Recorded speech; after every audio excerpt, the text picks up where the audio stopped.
So, welcome to this workshop, how to run a where to play workshop or class session. We're going to spend the 60 minutes, next 60 minutes together. And what I would like to go over with you is first some introduction and overview of the tool, the framework, the Market Opportunity Navigator.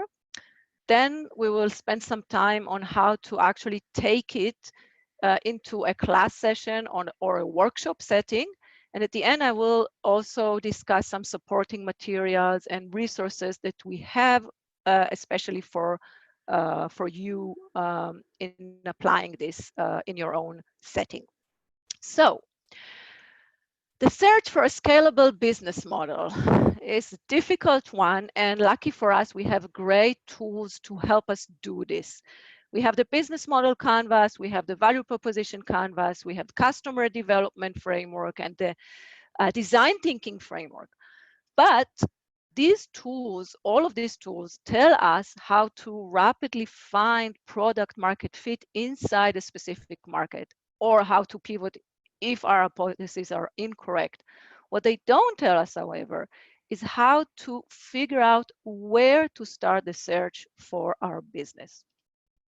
So that's the reason why recently Steve Blank posted or published a post under the title "Stop Playing Target Market Roulette." And what he emphasized in this blog is that it's very important to take the time to consider different market domains and choose your initial domain before you zoom in and start your lean experimentation. As an example, and that's also an example that we discussed, that we present in this blog by Steve Blank, is a startup from Switzerland called Flyability. And they develop a drone with an advanced imagery system. But the unique thing about this drone is that it has a light protective cage around it. Because it has this protective cage, it can fly indoors in complex and confined spaces and even in contact with people. So these founders developed the drone initially for the managing a disastrous situation, like the one in Fukushima nuclear power plant. But very quickly, they figured out that this drone can actually do many different jobs for many types of customers. So they needed to figure out where to start building their business and then engage in lean experimentation and develop a viable business model. So for that, we developed the Market Opportunity Navigator to help you do just that. It provides a wide lens perspective to find different potential market domains for your innovation and then find the best starting position before you zoom in and design the business model or test your minimum viable product. By the way, it also helps you to identify promising plan Bs or growth options for the future. And although we are used to talk as thinking about startups as our main audience, this tool is just as valuable and powerful for large companies.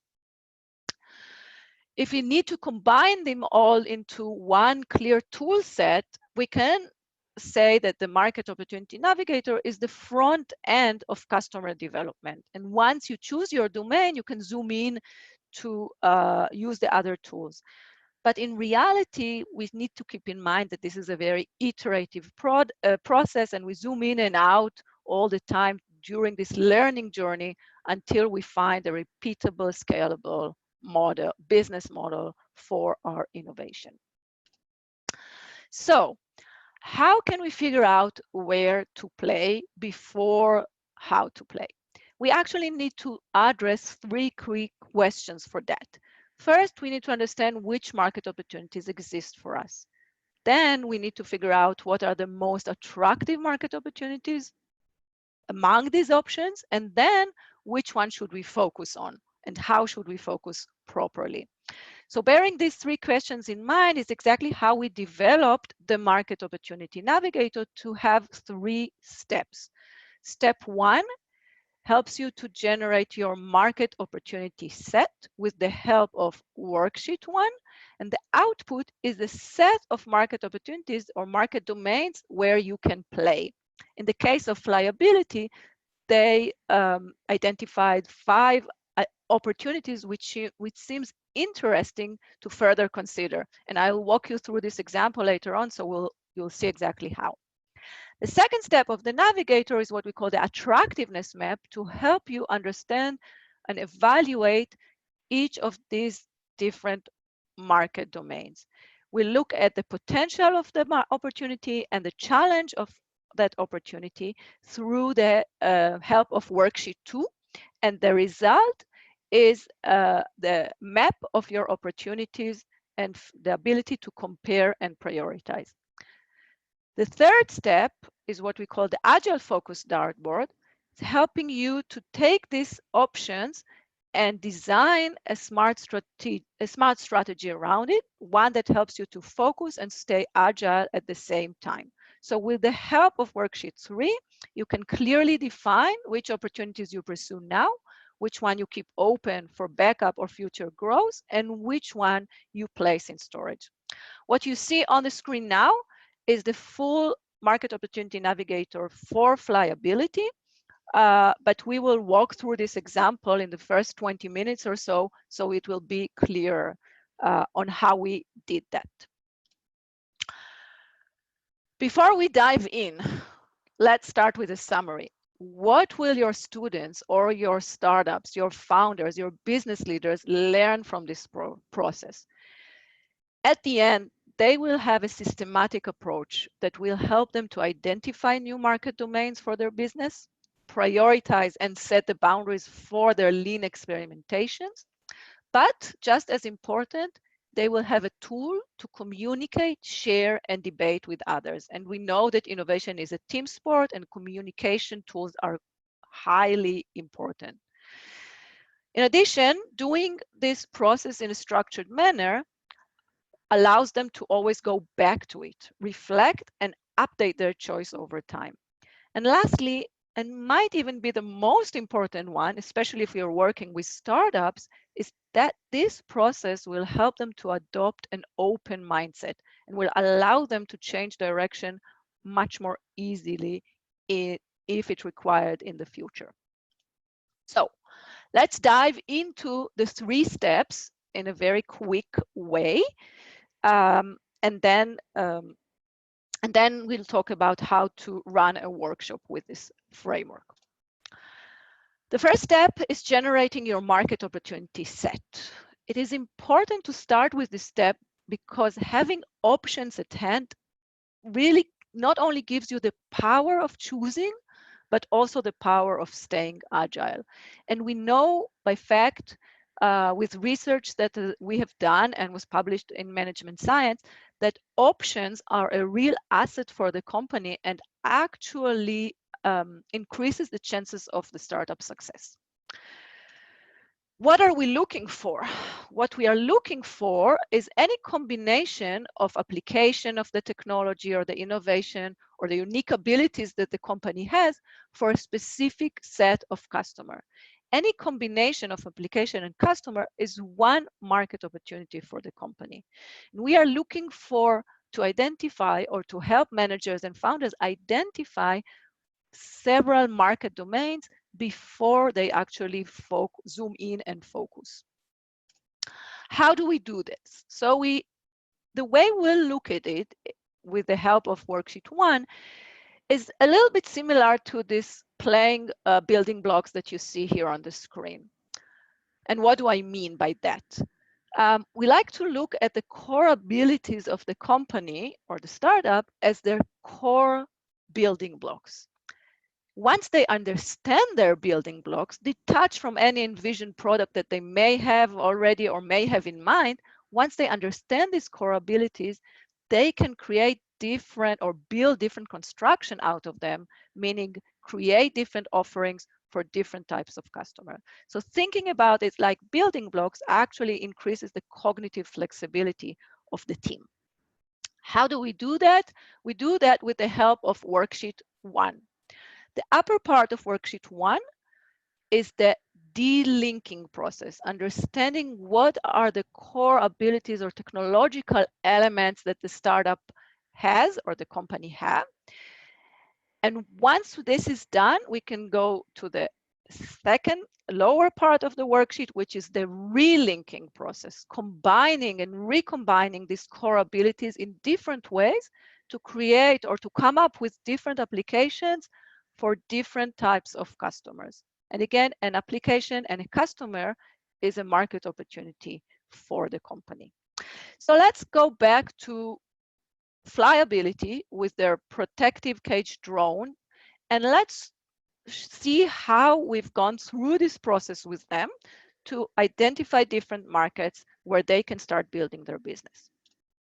So the upper part of worksheet 1 is describing the core unique abilities of this product.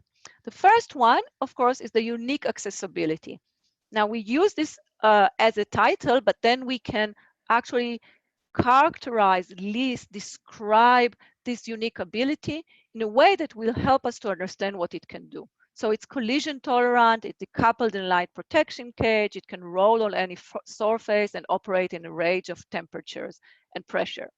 The next one is the aviation abilities, and the third one is the imagery system.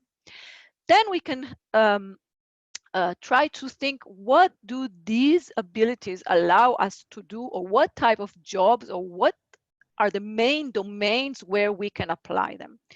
In the case of flyability, we identified 3 different domains: industrial inspection, infrastructure inspection, and also security or search and rescue application. But industrial inspection is not a market opportunity in itself. We have to explicitly think of the customers who may need it. So in the case of industrial inspection, for example, this could be power plants, like thermal power plants, nuclear rooms, or wind turbines. It could be oil and gas industry, or the maritime industry. For infrastructure inspection, we can think of bridges or dams and sewers, mines, etc. And also for the security or search and rescue application, this could be used for intelligence surveillance, like police officers or military, or for rescue forces like firefighters, for example. Once we've done this, we can do some rough screening to identify those that seem most promising to further consider. In the case of flyability, we chose 5 market domains that seem to be interesting. And you can see the list here on the screen. But this is still just a shopping bag of options. And next, we need to understand which one is more or less attractive for us. So that's the second step of the navigator that we call the attractiveness map. What it does, it helps you to systematically evaluate and then depict this assessment so you can better grasp the upsides and downsides of every opportunity, and also see the big picture to compare and prioritize different domains. And working with hundreds of companies doing this process, it's really an aha moment.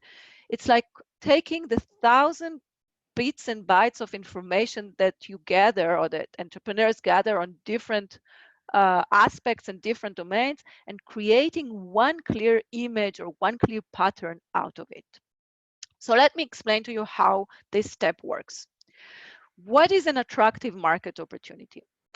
In our framework, we look at 2 main dimensions: the potential to generate value, which is the y-axis of this map, and the challenge in capturing value, which is the x-axis of the matrix. And as you can see, this matrix has 4 quadrants. The most attractive one is the gold mine quadrant, with high potential opportunities and relatively manageable challenge. The least interesting, or the least promising quadrant, are the questionable options with relatively low potential, but a lot of sweat, tears, and money. And then at the diagonal, we have this low risk, low return options, which we call quick win, and high risk, high return options, which we call moonshots. But the main question now is, how do we know where to place our market opportunities? In other words, what is it that shapes the potential of an opportunity, and what is it that shapes the challenge of an opportunity? So for that, we've designed worksheet 2 of the Market Opportunity Navigator to help managers evaluate each of their market opportunities and assess the overall potential and the overall challenge of this option. So as you can see in front of you, the left side of the worksheet deals with the potential dimension. What we do here, we actually look at 3 main factors. We evaluate each factor separately, score this factor on the scale ranging from low to super high, and then use this scoring of these 3 factors to evaluate the overall potential of the opportunity. What are the 3 factors that shape the potential of an opportunity? We first look at the compelling reason to buy, which is of course the most important aspect to look at first. Is there a real need? Can we provide an effective solution, and is it better than the current ones? The second factor is the size of the market, currently or in the near future. And the third factor is what we call the economic viability, meaning is it worthwhile from a business perspective, from an economic perspective, to pursue it. Once you go through these 3 factors, you can assess the overall potential. The right side is the challenge dimension. And again, we look at 3 factors here. The first one is the implementation obstacles. How difficult it is to develop the product or the offering and to actually deliver it to the market and find the funding for it. The second factor is the time to revenue. And the third one are the external risk in the business environment, like the threat from competition or dependencies on third party. Once we go through these 3 factors, understand the questions, bring evidence to support our scoring, we can then score the overall challenge. So if we go back to flyability, one market opportunity that they examined is inspection of huge boilers and heaters in thermal power plants. These need to be inspected periodically, and it's very difficult and dangerous to send human being in there, and it requires a long shutdown of the plant. So the compelling reason to buy sending a drone to do the inspection instead of workers or employees is super high.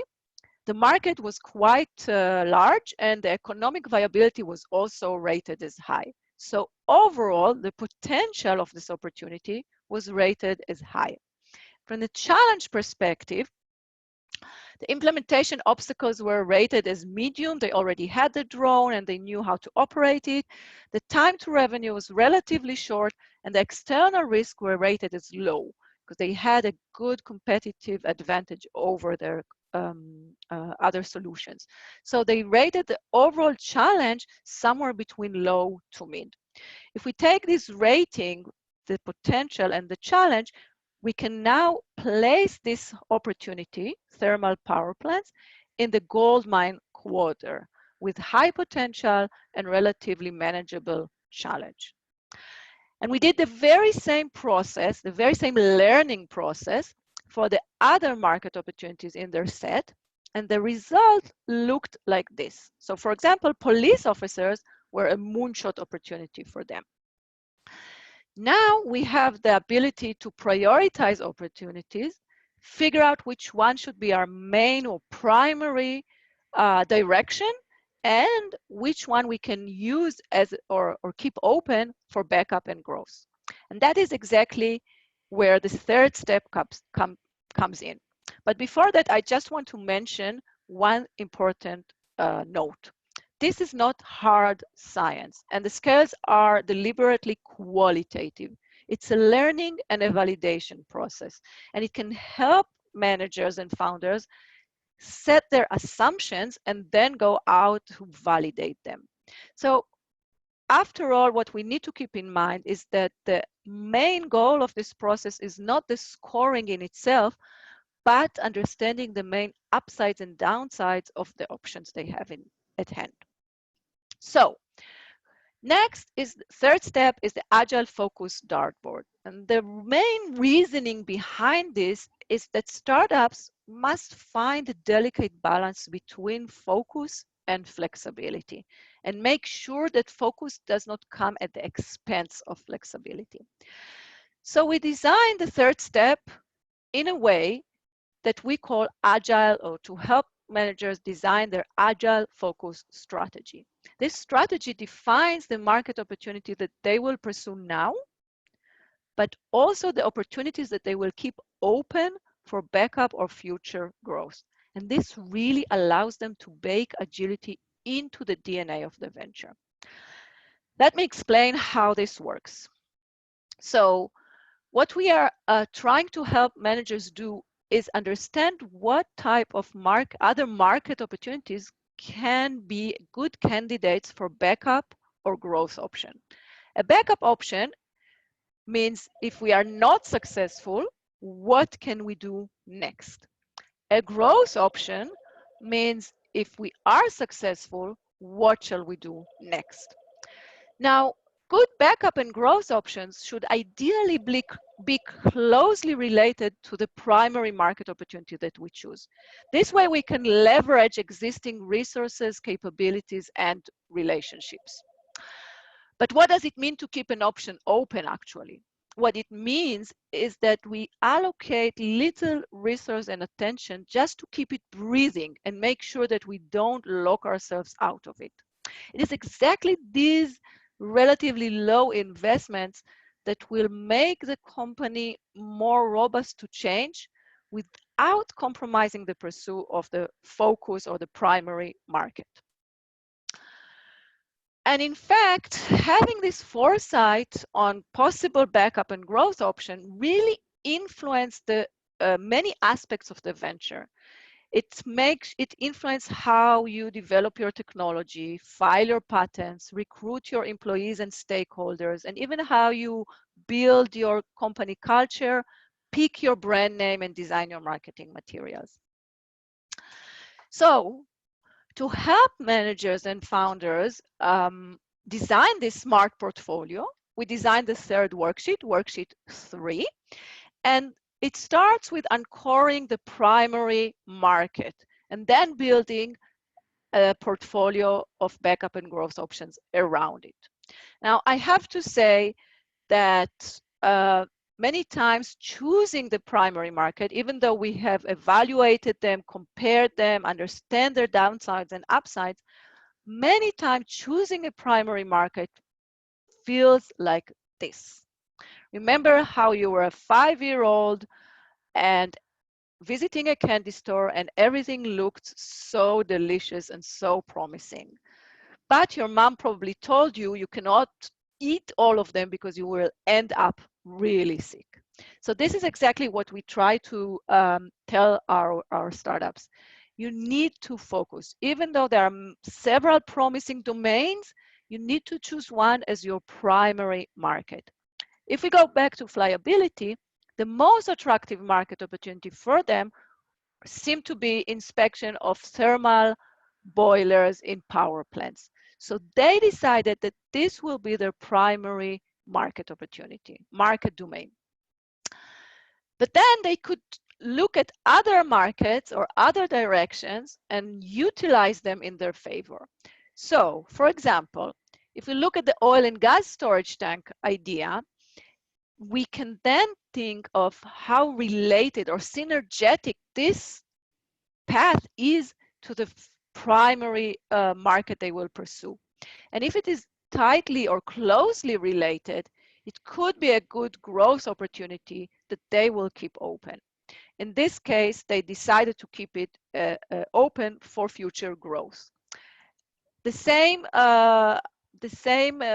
exercise or thought process was done with the maritime market domain and also with the police officers for surveillance purposes. What you can see here, for example, is that the product relatedness between police surveillance and power plants is relatively medium because they share some properties but not all, and the market is completely unrelated. But still, this could be an interesting backup option for the company if they are not successful with industrial inspection. So they decided to keep it open. At the end of the day, you can take this reasoning and depict your strategy on the agile focus dartboard. In Flyability's case, they decided to focus and learn and start experimenting with thermal power plants, place three other options or keep three other options open, and place the nuclear power plants, which was their initial idea, by the way, place it in storage. This turned out to be a very good strategy for Flyability. They grew very quickly in their sales, and they had a lot of inbound requests flowing in very quickly. So that's in a very short description of the process. The process that actually takes more than that to apply. Applying it and bringing, learning, validating, bringing evidence to different market domains takes time, can take few weeks, can take even more. But we can still provide this framework to help startups, founders, and business leaders use it or use this structure when they need to make their strategic choice. So let me now share our insights on how to apply the Navigator in different settings. And especially, I'm going to talk about the following: how to run a practical workshop, how to run a short session, meaning focus only on one step of the process, how to incorporate the Navigator in an existing course, especially in a university setting, and how to plan a full accredited course based on the Market Opportunity Navigator. So let me start with running a practical workshop. So using this framework or teaching it to budding entrepreneurs is a great experience. Workshops for budding entrepreneurs can run anywhere from 3 hours to a full week. What you see here in the image is a full week program that I've been running for several years now with a runway startup program at Cornell Tech.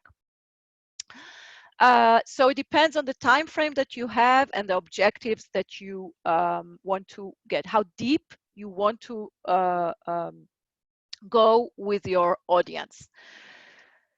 Sometimes, and I found it quite interesting, sometimes it makes sense to begin the workshop with step 2. That is especially, it depends on the maturity of the startups. But if the founders that sit in front of you already have a market domain in mind and they've started to check it out, it might make more sense to start with this initial one market and check out if it's worth pursuing. So start with step 2 of the process. Once they do that and they go through the challenge and the potential of the opportunity, they very quickly learn that it has upsides but also downsides. And this opens up their mind, or they're more open now to take a step back and think wider about their opportunities. So after that, we can go back to step 1, help them identify different domains for their innovation, and then explain step 3 on how they can utilize these different domains in their favor. So as an example, this is a program that I ran at EIT, the European Innovation Technology Food Accelerator, and I did 2 sessions there. Each one was 4 hours. The first one, is your initial idea attractive enough? Walking through the second step of the process and giving them a time to actually evaluate and figure out if it's a gold mine or a moonshot or a quick win or a questionable. And then the second workshop was about choosing a promising strategic focus, and we discussed how to generate other market opportunities and how to leverage them to design their agile focus strategy. Depending on the time frame you have, it might make sense not to go through the whole process, but just on some aspect or some steps. One example that I like to do a lot is to focus on the matrix, the second step of the navigator. I run these sessions quite often. I like to call them from quick wins to moonshots, how to evaluate the attractiveness of a business opportunity.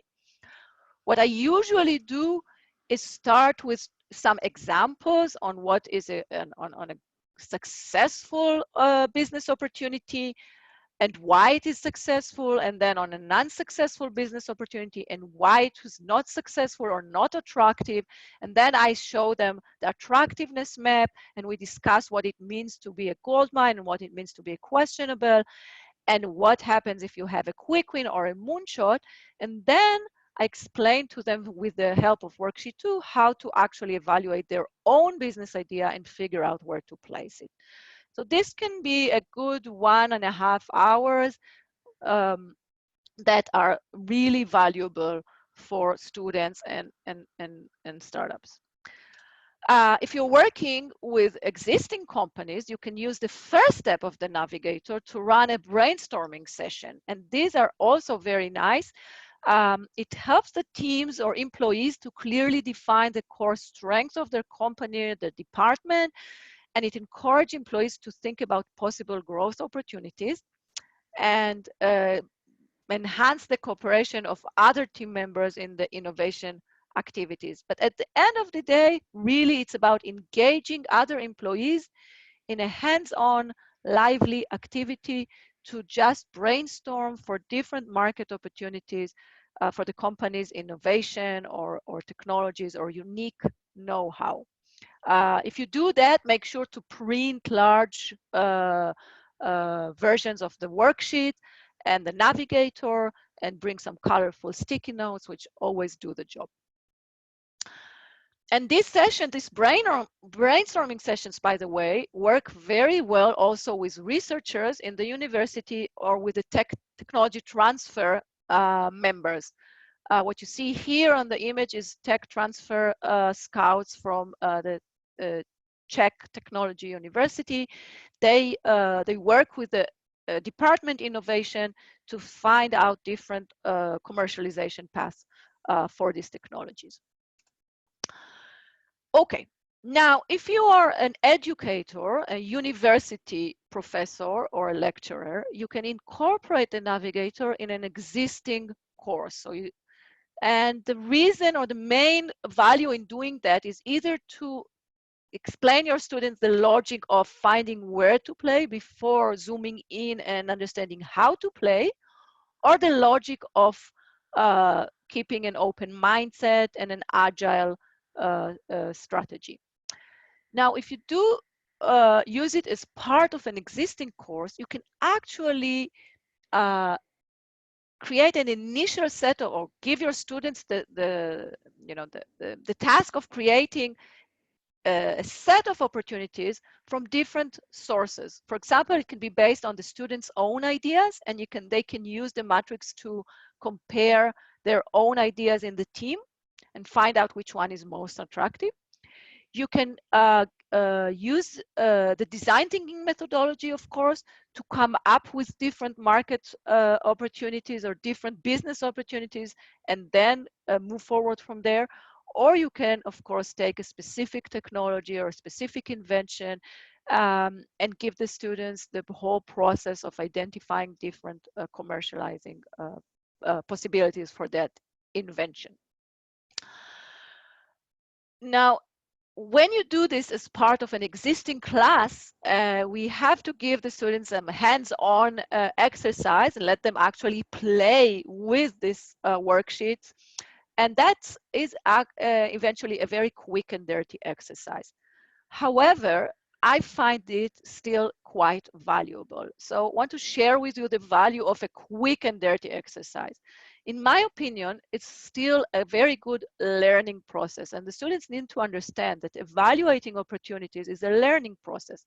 And in this process, they understand the most important questions that they need to ask themselves before they make a critical decision. The second advantage of a quick and dirty evaluation is that it just helps them to figure out the main assumptions that they have, and now they can take them and go out of the building and validate it. And then the last one, which is also quite interesting, I believe, is to help them understand that there is no such thing as a perfect opportunity. They all have upsides and downsides, and if they sit and wait until a perfect one come across, they will never become entrepreneurs. So all they need to do is understand the downsides of an opportunity and try to shape it to become as attractive as possible. Okay, an example for a course that incorporated the Market Opportunity Navigator as part of an existing curriculum is the Hacking for Defense course at Johns Hopkins. So the students there needed to find solution for the defense, the US defense field. And at the end, the professor explained to them the process of the Market Opportunity Navigator because he wanted them to understand that these ideas that they came up with during the Hacking for Defense course could actually be applied in many other civilian domains. So what you see here are the group of students that worked on a project for accumulating energy for the defense industry, but then worked through the navigator to figure out other markets and other applications, residential, commercial, and industrial applications for different types of customers. Okay, then it is also possible to build and plan a full accredited course based on the Market Opportunity Navigator. And I've done that several times by now in different institutes around the world. What we do here is we give the students live cases where they work in teams on finding the best commercial path for these inventions. And the great thing is that we work on university-related inventions. So we bring inventors into the course. The inventors present, this could be university researchers, could be postdocs, could be PhD students, could be tech transfer team members. The inventors present their technology or their innovation, and the students work with the inventor in teams throughout the full course to design a strategic focus and a commercialization path for them. And it's a great experience for the students and a very valuable insight for the inventor or for the university. And the thing I've learned when doing that is that when students have clear frameworks to work on, it increases their engagement and encouraged creative discoveries. So it's a great learning experience for them. And of course, working on live case, actually applying it or this hands-on experience is essential for this learning journey.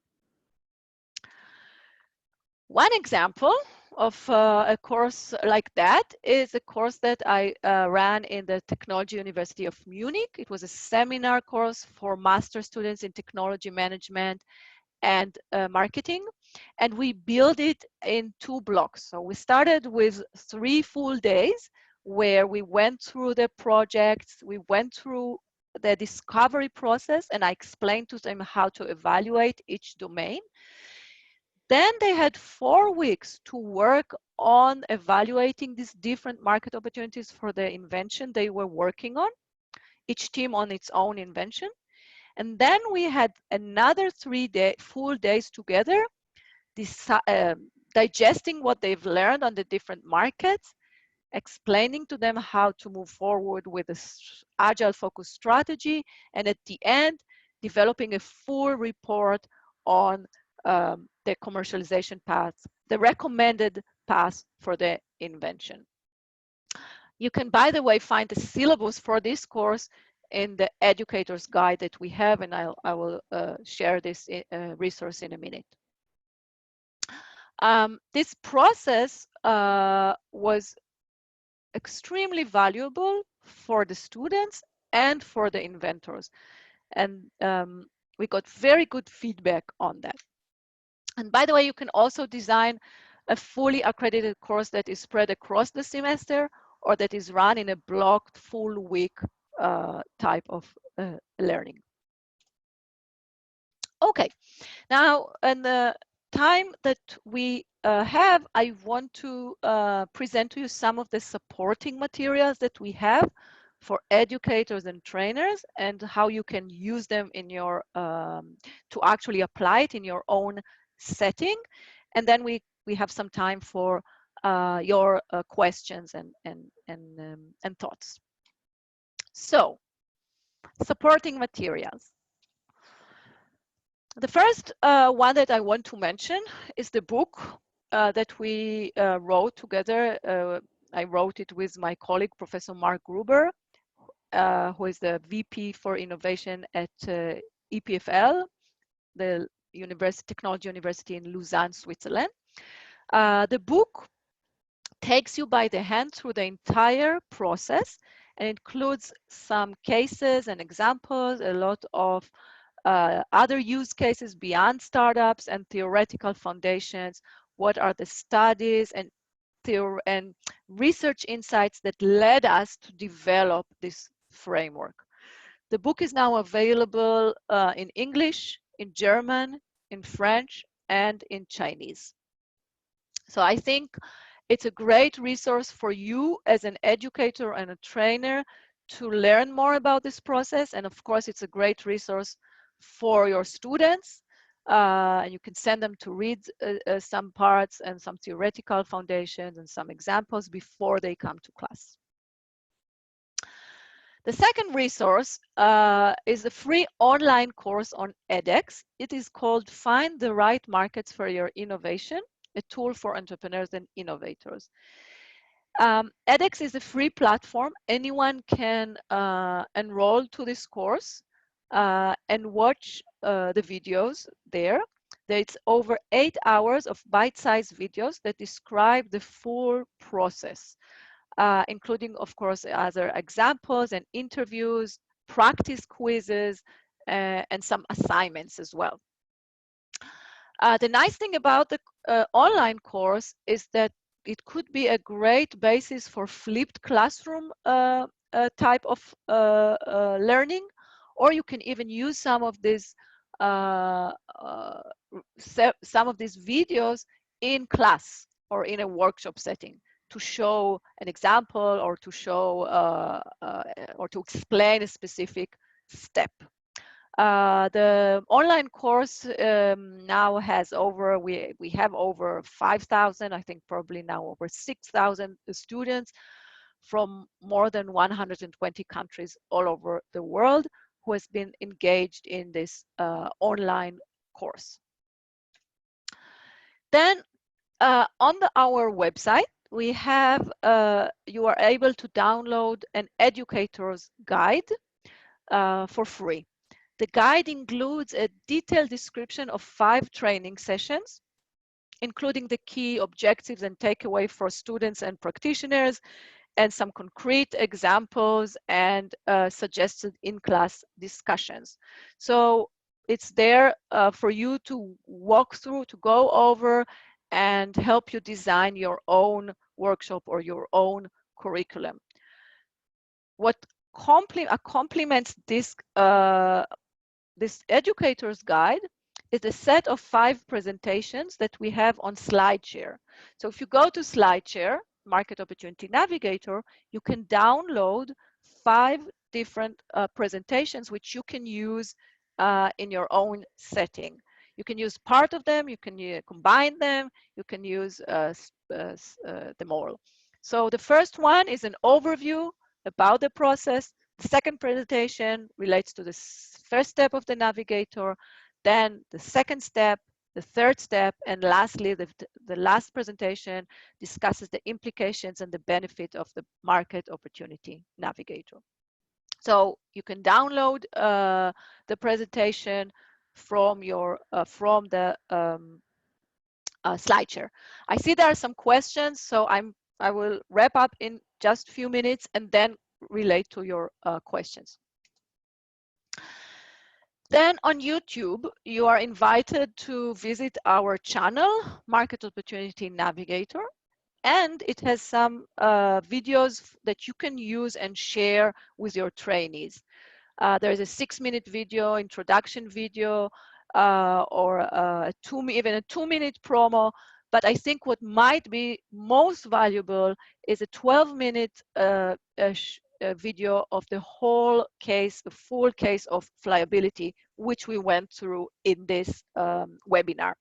So you can watch it yourself to learn a bit more, and you can share it with your trainees or give them homework to walk through this process and look at this example before they come to class.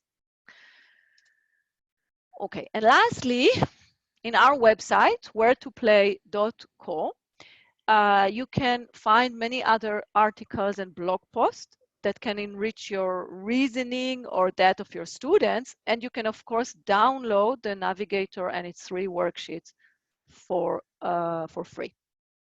By the way, according to the license, the Navigator is protected under Creative Commons agreement, so you can share it, teach it, use it for free as long as you mention the source. Okay, let me go through a quick summary and then we will address your questions and comments. So I think the main takeaways for your founders, startups, managers, students going through this framework are the following. First, that market choice is critical and they need to take the time to carefully consider it before they start running. So we always say that it doesn't matter if you're running fast if you're not running in the right direction. The second thing is there is a common assumption that startups must focus from day one, but in fact, they need to take the time to carefully consider their alternatives and not to focus too quickly. I'm pretty sure you're familiar with a study that showed that one of the reasons why startups fail is that they scale too quickly. The third thing is that they could base their strategic choice on a structured process to make a more informed decision, but also to help them work in a team format. As I said before, this allows you to discuss, debate, share, and work with a team. And then lastly, it is very important to keep in mind that, especially for startups, they must balance focus and flexibility. And in fact, the agile focus strategy is not merely a strategy, it's really a mindset. Mindset that entrepreneurs must adopt if they want to be able to change and adapt in the future.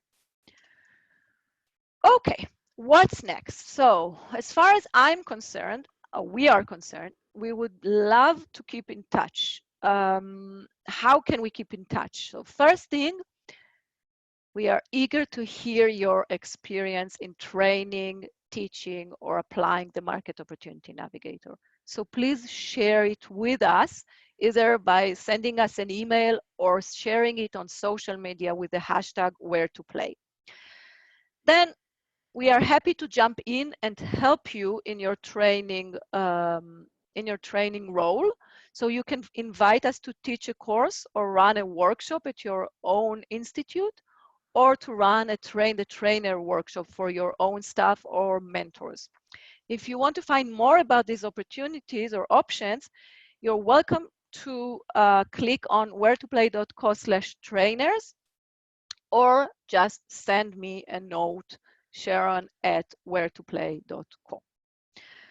So it's time for your questions. What I will do now is I will stop sharing my screen and go back to see your questions. So Great. So I'm going to walk through your questions one by one. First, will there be a handout? If you meant, if you are, Jacobo asked if there will be a handout. If you are referring to the worksheets, you can download them from the where2play.co website. If you are referring to the my own slides, you will the workshop, the webinar is recorded, so we can always go back to it. Okay, Jacobo also asked the following. I understand the model is mainly aimed at technological startups. Does it work well with other type of startups? So thank you actually for this question. And it's a very good one. So the model works perfectly for other types of companies and other types of know-how or unique abilities. One example that I can share with you is a reporter, a journalist that interviewed us when the book came out, and we explained to him the where to play process. And then he came back to us a few weeks later and told us that he applied it on his own know-how to find out where he can play next. So he was a little bit tired of just being a journalist, and he used this process to find out that he could start doing business conferences, utilizing his networks for that, or write a business book and so on. So you can definitely use this process, not just for technology, technological innovation. Any unique capability, unique know-how is a good baseline for this process. Okay, Banson. Let me just see.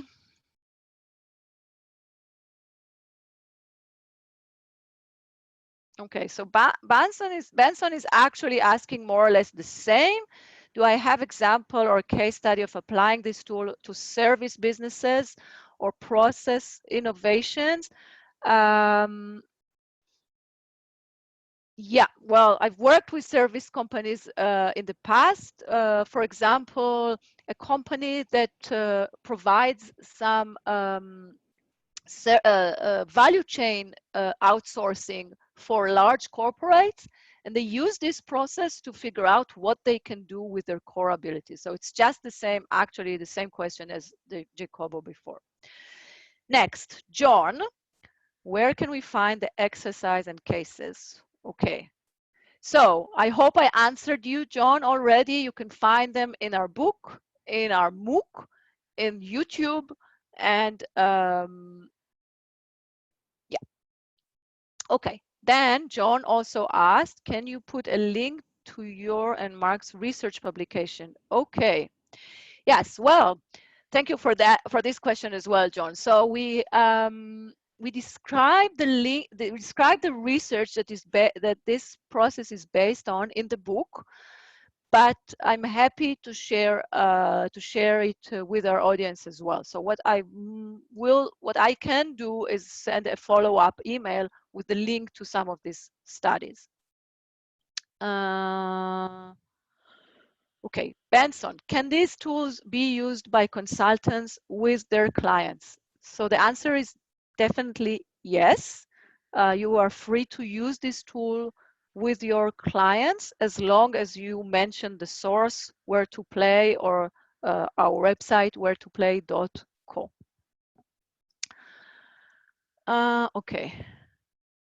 Okay, Jason, most of your examples refer to startup entrepreneurs. Can you say more about how to use this model with established businesses? Sure. So I've been working with established businesses for quite a while now, and most of them find this framework very or highly valuable for them. They can use it first to generate new ideas for their innovation funnel, then prioritize these ideas and then start working on them. And at the end, they can use the Agile Focus dartboard to build a portfolio that is balanced in terms of uncertainty. So if you are familiar with Horizon 1, Horizon 2, Horizon 3 type of thinking, or the other models that look at a balanced portfolio in terms of uncertainty, they can use the third step to actually balance their portfolio with other market opportunities or business opportunities. So definitely works well with established businesses and not necessarily those that have an innovation manager. Okay, Nano ask, is there example for social networking startup? Okay, good question. So we are working, if I understand correctly your question, we are actually now working on adapting the second step of the navigator also to social ventures, because currently the second step evaluates the economic potential, but not the social impact of the idea. So we are working on adapting or having another worksheet for social ventures. In the meanwhile, what you can do is just add your own factors to this worksheet or adapt it to work with social ventures. Marcus, will this recorded session be provided? Sure. I'm happy to share the link with you later on. Okay, Bridget, thanks for the valuable webinar. Can you share how to do this when you do not have the core abilities defined so far? You're iterating on a customer problem, but will create a solution. Okay. So Bridget is asking, how can we use the framework if we are starting from a market need and iterating on a customer problem before we have the solution? So there are two ways there are two insights here. First, once you iterate and you find a good, or you believe you're trying to evaluate a specific solution for the customer problem that you have identified, you can use the attractiveness map to figure out if it is really worth pursuing. If it does, you can then go back again to step one to think about or enrich your understanding on what else might be in store for you. The other way, or the other insight, is that you can actually compare for the very same market problem or customer problem, you can compare different solutions using this process. And then lastly, keep in mind that customer problem might be relevant for different types of segments. So you can still address one specific customer problem, but there are different types of customers or segments who may actually have it. So you can use the process to compare. Okay, John, do you have example case in the healthcare or medtech space? Okay, thank you, John, for this question. In fact, I've worked with healthcare and medical device startups before, but I cannot think for now very quickly on an example that I can share. If you do have specific questions for the healthcare industry, I'm just happy to try and think with you or address them. So just send me an email. Okay, then team. I'm working on a wide to narrow innovation program for small business. Do you suggest teaching the business model canvas until after agile focus step, or could it be applied throughout your framework? Okay, thank you, Tim.